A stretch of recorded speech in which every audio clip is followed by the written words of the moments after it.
Je m'appelle Coulus, frère Jean-Baptiste. Je suis prêtre dans une communauté qui s'appelle la Croix-Glorieuse et j'ai une particularité, c'est que je dessine des bandes dessinées et que je mets l'évangile en dessin. La première étape se fait dans la prière, méditer une parole de la Bible. Je prie simplement, sans arrière-pensée, et puis tout à coup il y a un verset qui me saute au visage avec une petite idée en fond. Et puis germe ainsi la manière de le traduire en dessin. Une fois que l'idée a mûri, là ça va être Jean chapitre 16 verset 13, l'esprit de vérité vous guidera vers la vérité tout entière. Eh bien j'ai l'idée de dessiner un lapin qui va arriver dans le tombeau et qui va découvrir les linges. Alors je rejoins mon ordinateur avec la tablette graphique et je vais commencer par écrire le texte. Et je prends le temps d'écrire.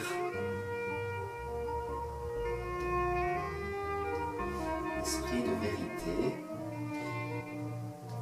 conduira à la vérité tout entière. Et tout en écrivant, j'essaie de réfléchir à comment je pourrais ensuite le dessiner. Une fois que la parole est écrite, je fais un brouillon du dessin, on va être dans le tombeau. Voici l'ailleurs à la porte, la pierre roulée, les deux marches de l'escalier. Ici, il y a le corps où repose Jésus, hop, avec les linges à la tête et aux pieds. Et là, on va faire le lapin qui arrive dans le tombeau et qui se casse la figure pour arriver à la vérité tout entière. Et maintenant vient le moment le plus important, parce que en repassant par-dessus ces traits, je vais zoomer là, c'est là où je vais faire l'interprétation théologique.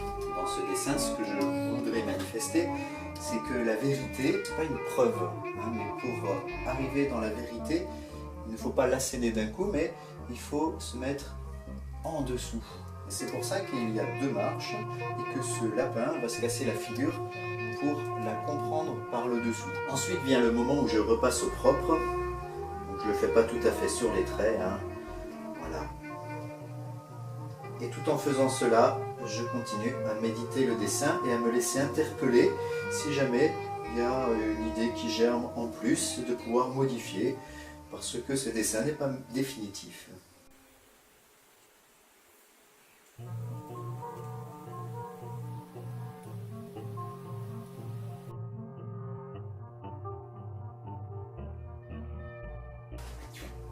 Voici maintenant avec les couleurs quand c'est fini.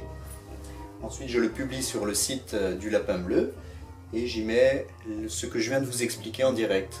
Je mets pourquoi j'ai dessiné ça, quels sont les détails et qu'est-ce que ça veut dire. Et lorsque je fais des bandes dessinées comme celle-ci par exemple, Galilée, une affaire qui tourne, qui raconte la vie de Jésus par des animaux, il y a le même principe symbolique derrière les dessins. Ici, un ours se décourage parce que la bonne nouvelle n'est pas annoncée. Et quand on regarde par derrière, en arrière-fond, on voit la parabole de la vigne émondée, c'est-à-dire qui est coupée pour porter davantage de fruits. Voici sur l'ordinateur, je zoome derrière, on voit ici le lapin avec une pince en train de couper la vigne qui porte du fruit, pour qu'elle en porte davantage. Voilà, cette vidéo est terminée.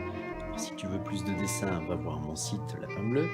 Et souviens-toi que dans la parole de Dieu, il n'y a pas une interprétation, mais à toi, qu'est-ce qu'elle veut te dire?